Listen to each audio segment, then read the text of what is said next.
Puji nama Tuhan, oleh anugerahnya kita boleh berkumpul kembali di tempat ini untuk beribadah kepada Tuhan. Dan kepada Bapak Ibu Saudara yang masih mengikuti live streaming, terima kasih atas kesetiaannya untuk dapat beribadah bersama-sama. Dan mari kita tetap menghormati Tuhan, sekalipun kita di rumah, kita bersama dengan keluarga menghormati dan beribadah dengan baik, karena inilah waktu yang Tuhan berikan bagi kita. Waktu-waktu yang terbatas, karena semuanya akan lewat. Tapi kalau kita tidak menandai kita untuk beribadah kepada Tuhan, maka kita akan kehilangan berkat yang Tuhan sediakan bagi kita. Terima kasih untuk jemaat Tuhan yang boleh hadir di gereja ini dalam era new normal ini.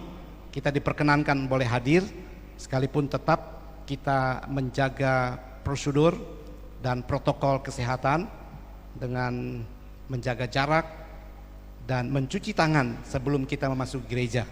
Karena di samping sudah kita siapkan untuk tempat kita mencuci tangan sesuai dengan peraturan, ada sabun yang kita siapkan di sana, itu lebih baik daripada sanitizer. Tetapi juga kalau bisa kita tetap membawa sanitizer, mencuci tangan kita dengan baik. Kita berusaha untuk tidak terjangkit virus corona. Dan kita bersyukur kepada Tuhan, karena beberapa hari yang lalu saya mendengar pernyataan Kalbar sudah zero, bahkan Sintang juga zero, tidak ada lagi yang dirawat di rumah sakit.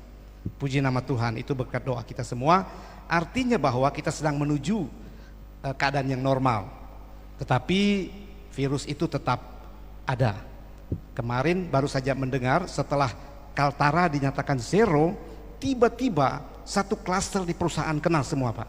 Ada 40 orang terpapar virus corona. Jadi hal-hal yang mengagetkan bisa terjadi. Biasanya itu kelompok-kelompok atau klaster-klaster. Tetapi puji Tuhan karena mereka langsung di karantina, di isolasi. Nah, Bapak Ibu Saudara dikasih dalam Tuhan, apa artinya? Artinya bahwa selama ini seperti Pak Ramli katakan, kita sudah rindu untuk beribadah. Karena keadaan yang membuat kita tidak dapat beribadah. Nah, kalau ada kesempatan untuk kita dapat beribadah bersama, mari kita datang kepada Tuhan sambil kita berdoa dan mohon hikmat Tuhan supaya kita dapat tetap menjaga kesehatan kita, bukan saja dari virus corona saya kira, tetapi dari penyakit-penyakit yang lain. Nah, setelah kita sedang dalam keadaan pandemi COVID-19 ini, saya merasa bahwa lebih sehat. Mengapa? Karena jarang terkena flu. Kalau dulu langganan kena debu sedikit kena flu, dan jarang kena sakit-sakit yang lain. Paling masalah apa yang masuk, makanan mungkin pedesan dan lain-lain, sakit perut dan lain-lain. Berapa waktu yang lalu, minggu yang lalu saya dengan Pak Anton juga mengalami sakit.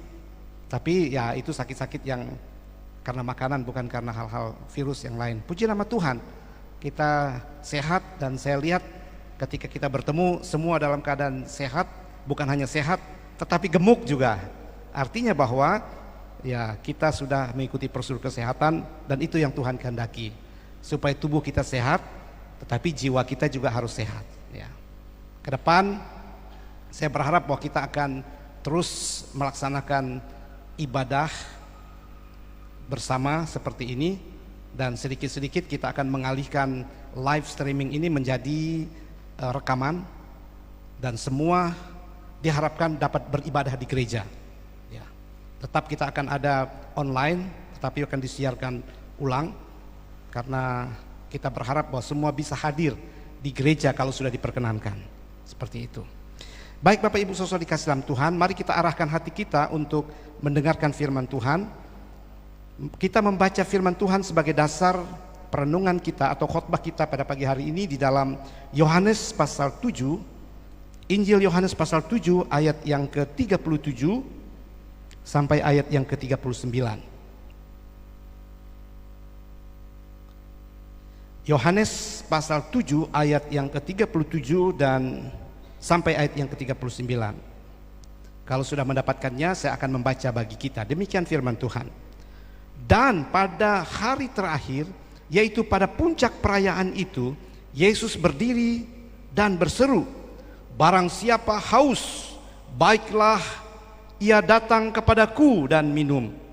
Barang siapa percaya kepadaku, seperti yang dikatakan oleh kitab suci, dari dalam hatinya akan mengalir aliran-aliran air hidup. Yang dimaksudkannya ialah roh yang akan diterima oleh mereka yang percaya kepadanya, sebab roh itu belum datang karena Yesus belum dimuliakan. Bapak Ibu Saudara dikasih dalam Tuhan Yesus Kristus, semua kita pasti pernah mengalami rasa haus.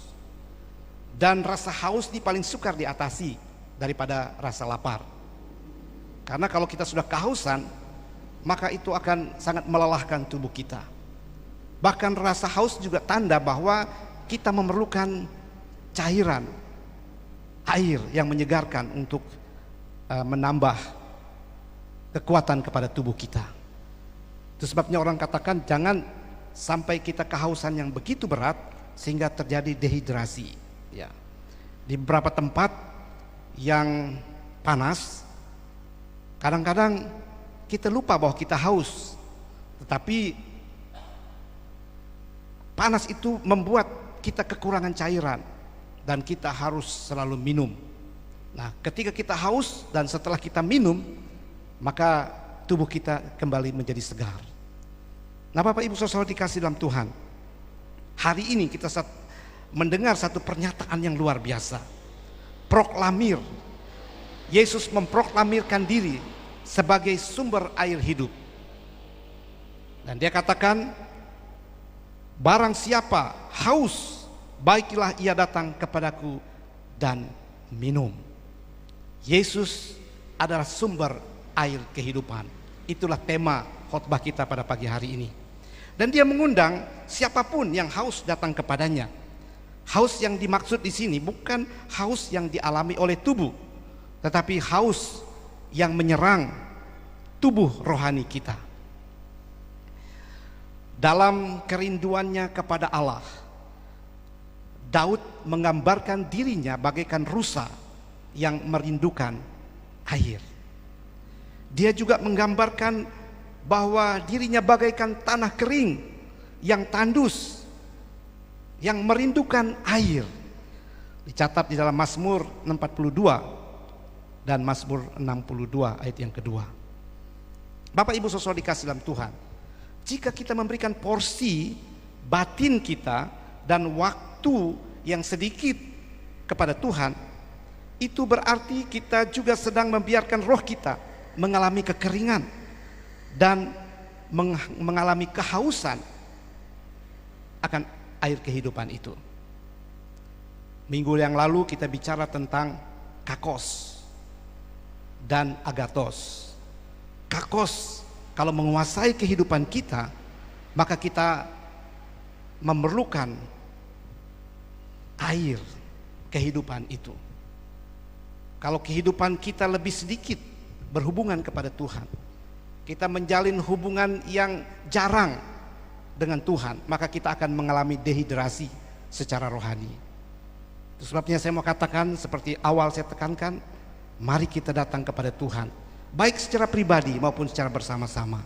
Selain itu kerinduan kita yang dalam seperti Daud yang mengungkapkan kehidupannya yang merindukan air, seperti rusa yang merindukan air. Demikian juga kerinduan kita kepada Tuhan. Kita bersyukur karena memang ada live streaming di rumah. Kita bersyukur sekarang ada fasilitas-fasilitas di HP kita, di Android kita, untuk kita dapat mengunduh atau menonton hal-hal yang positif yang berhubungan dengan kerohanian dan batin kita, yang dapat meneguhkan kita. Tetapi kita juga harus memilih dan memilah, karena kadang-kadang dalam dunia maya seperti itu kita bebas untuk mengakses.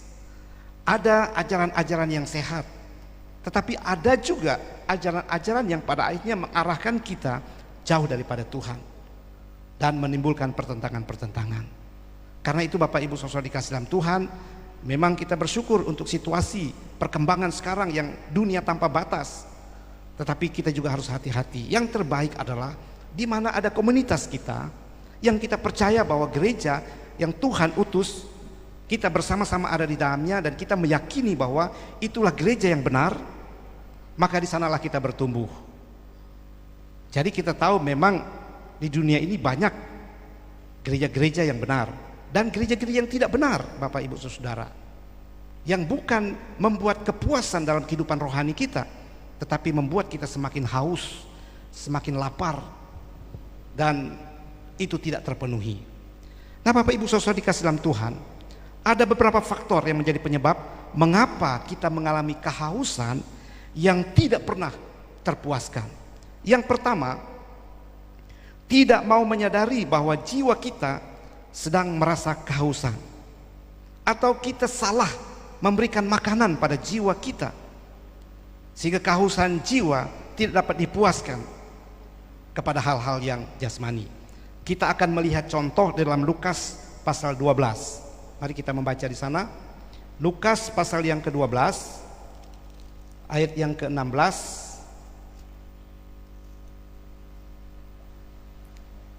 sampai ayat yang ke-19. Ya, mungkin dari ayat yang ke-15 saya baca. Ini tentang perikop ini tentang orang kaya yang bodoh, ya.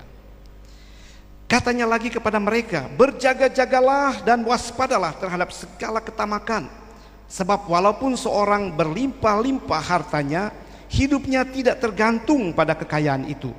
Kemudian ia mengatakan kepada mereka suatu perumpamaan, katanya, ada seorang kaya, tanahnya berlimpah-limpah hasilnya. Ia bertanya dalam hatinya, apakah yang harus aku perbuat? Sebab aku tidak mempunyai tempat di mana aku dapat menyimpan hasil tanahku. Lalu katanya, inilah yang akan aku perbuat. Aku akan merombak lumbung-lumbungku, dan aku akan mendirikan yang lebih besar, dan aku akan menyimpan di dalamnya segala gandum dan barang-barangku. Sesudah itu aku akan berkata kepada jiwaku, jiwaku, ada padamu banyak barang tertimbun untuk bertahun-tahun lamanya. Beristirahatlah, makanlah, minumlah, dan bersenang-senanglah. Tetapi firman Allah kepadanya, hai engkau orang bodoh, pada malam ini juga jiwamu akan diambil daripadamu, dan apa yang telah kau sediakan, untuk siapakah itu nanti? Demikianlah jadinya dengan orang yang mengumpulkan harta bagi dirinya sendiri, jikalau ia tidak kaya di hadapan Allah. Nah, Bapak Ibu Saudara dikasih dalam Tuhan, Alkitab mengatakan orang kaya ini orang bodoh. Mengapa bodoh? Karena dia memberikan makan jiwanya itu dengan harta kekayaan, padahal batin kita tidak akan pernah terpuaskan. Itu sebabnya kita haus dan tidak akan pernah terpuaskan. Saudara baca di ayat yang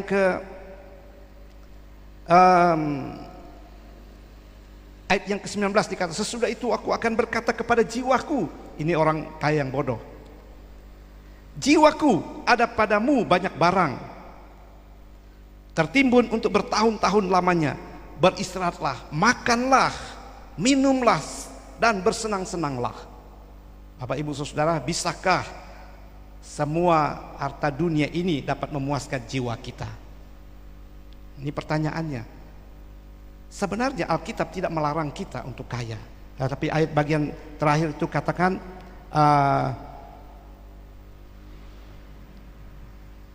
ya, ayat 20, 21, demikianlah jadinya dengan orang yang mengumpulkan harta bagi dirinya sendiri, jikalau ia tidak kaya di dalam Allah.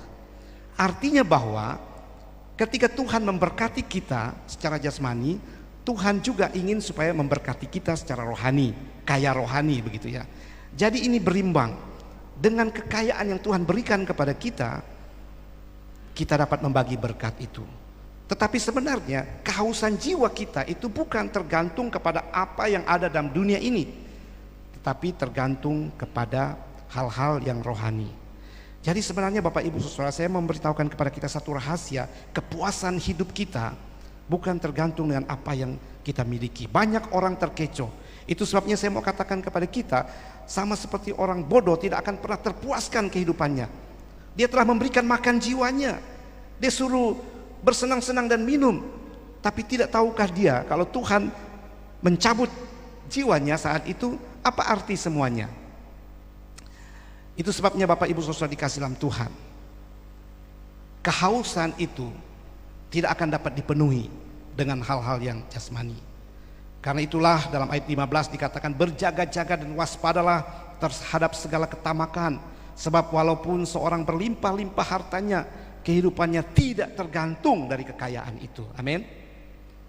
Jadi kehidupan kita tidak tergantung.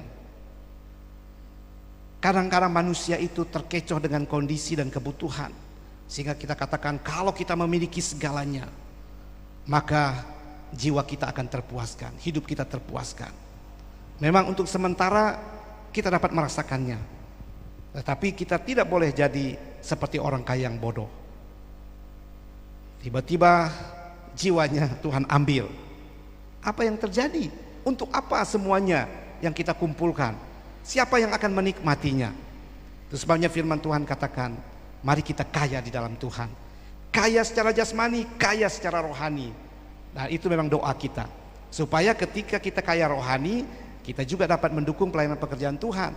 Kita juga dapat menjadi berkat melalui apa yang Tuhan berikan kepada kita. Kebutuhan jiwa bukan terletak kepada harta yang banyak dan melimpah, karena itu juga akan membuat manusia hancur dan menjadi sombong, dan pada akhirnya itu yang akan menghancurkan kehidupannya. Nah, itulah yang akan ditawarkan oleh iblis kepada kita. Di dalam Yohanes 4 ayat 13 dan 4, di sana bagaimana kita dapat dipuaskan? Jawab Yesus dalam Yohanes 4 ayat 13 dan 14, barang siapa minum air ini, ia akan haus lagi. Tetapi barang siapa minum air yang akan kuberikan kepadanya, ia tidak akan haus selama-lamanya. Sebaliknya air yang akan kuberikan kepadanya akan menjadi mata air di dalam dirinya, yang terus-menerus memancar sampai kepada hidup yang kekal. Tuhan ingin menjelaskan kepada kita dua hal yang berbeda. Kalau kita minum air, memang kita akan terpuaskan, tetapi kita akan haus lagi. Tetapi kalau kita minum air yang diberikan oleh Tuhan Yesus yang adalah sumber kehidupan, yang sudah menyatakan bahwa akulah air hidup itu, maka kita tidak akan haus selama-lamanya. Bahkan dalam diri kita akan terpancar aliran-aliran mata air yang terus-menerus memancarkan sampai kepada kehidupan yang kekal. Dan air-air itulah yang akan menjadi berkat bagi banyak orang.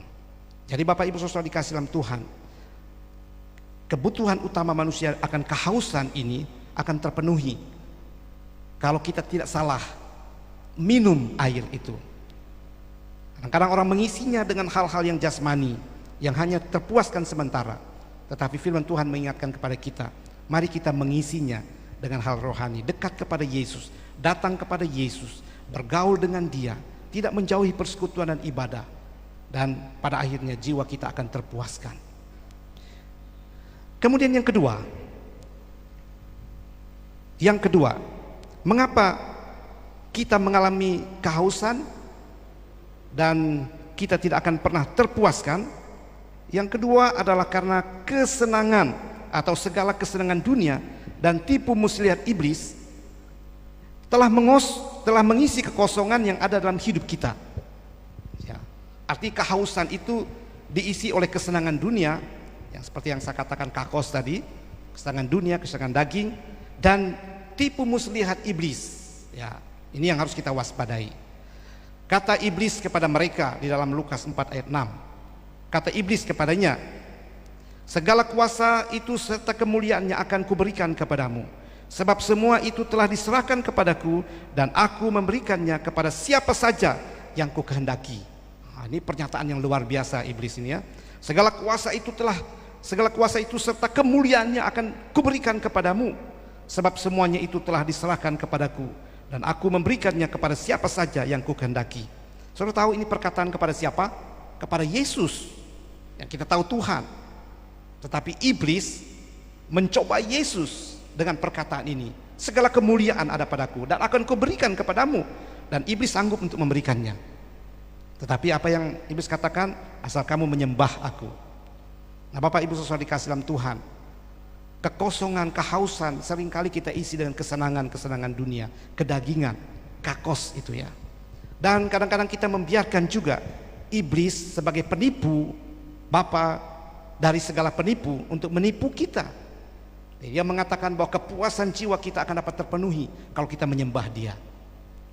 Saudara, pasti kita pernah mendengar bagaimana orang mendapat kekayaan dengan memelihara tuyul, dengan memelihara setan yang diambil dari tempat-tempat tertentu. Nah, saya berharap kita tidak ada ya, dan ini hanya kesaksian yang mengingatkan kepada kita betapa bodohnya orang yang mau ditipu oleh iblis sehingga ia menikmati kekayaan tetapi penderitaan yang ia alami. Banyak kesaksian-kesaksian yang kita lihat ketika mereka mendapatkan sesuatu dari iblis, karena iblis dapat memberikan segalanya. Bahkan ia katakan kepada Tuhan Yesus, semuanya akan kuberikan kepadamu, seluruh dunia ini kamu akan mendapatkan. Karena memang iblis telah diberikan kuasa untuk menguasai seluruh dunia ini, dan memang ia dapat memberikan. Tetapi hal itu akan menghancurkan kita. Kita akan menjadi pengikutnya dan kita akan binasa. Dan bahkan ia menipu kita. Dikatakan kita akan menikmati sukacita, kita akan memberikan kesembuhan yang sejati, tapi itu semuanya tipuan. Itu sebabnya Bapak Ibu Saudara dikasih dalam Tuhan, kehausan yang menjadi dasar dalam kehidupan kita tidak akan dapat terpenuhi kalau kita mengikuti kesenangan dunia ini dan tidak waspada terhadap tipuan iblis. Kita mudah terbujuk rayu iblis dan pada akhirnya kita meninggalkan Tuhan. Nah, Bapak Ibu Saudara dikasih dalam Tuhan Yesus Kristus, mari kita mengisi kehausan kita seperti yang Yesus katakan, datanglah kepadaku semua yang haus, karena aku akan memberikan kelegaan. Akulah air hidup itu. Bapak Ibu Saudara dikasih dalam Tuhan, tidak ada sesuatu pun di dunia ini yang dapat memuaskan rasa haus kita kecuali jika kita datang kepada Yesus. Kita bersekutu kepada Dia, kita merindukan Dia dalam satu kerinduan ibadah bersama, kerinduan persekutuan pribadi dengan Dia. Dan itulah yang akan memuaskan jiwa kita, yang akan memuaskan haus kita, dan pada akhirnya kita mendapatkan kelegaan ketika kita ada bersama dengan Tuhan dan tidak menjauhkan diri dari Tuhan. Karena itu hanya Yesus saja yang dapat memuaskan jiwa kita. Jiwa kita haus, kita merindukan Tuhan, dan kita tahu hanya Yesus yang dapat memuaskan. Karena itu Bapak Ibu Saudara, saya mau katakan, mari kita terus meningkatkan kerinduan kita secara rohani, bersekutu bersama-sama sekalipun dalam situasi yang sulit, tetap kita pupuk kerinduan kita dengan kewaspadaan kita, dengan hikmat yang Tuhan berikan kepada kita. Saya percaya bahwa kita akan dapat menjalani kehidupan ini dengan berhasil. Kita akan puas dan kita tahu bahwa itulah yang Tuhan inginkan. Kapanpun Tuhan akan memanggil kita, kita siap.